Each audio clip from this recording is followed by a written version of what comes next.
ये बतावा घरे रह बात के बिना खर्चा पानी चली हो तो का करी, कहाँ जाई?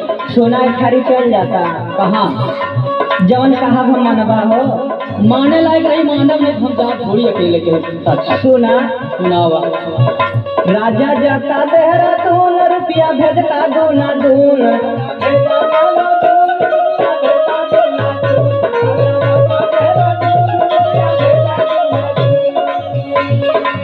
हो राजा जाता देहरादून रुपया भेजता दूना दून। खर्चा करते अखिया मुँह हमार बलमून।